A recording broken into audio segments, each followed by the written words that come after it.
So today we're going to show you how to change the grommets on your WerkMaster machine. Today we have a Cobra here, but the same principles will apply to any WerkMaster you do this on.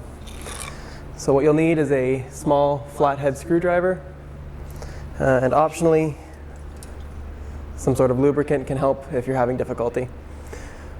So first, to get the damaged grommet out, you just pry in underneath like that with the screwdriver and pull it out.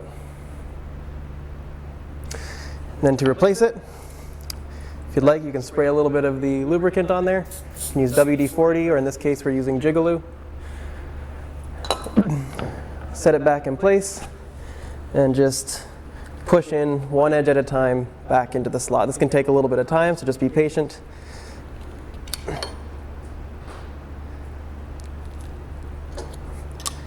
Set it back in place.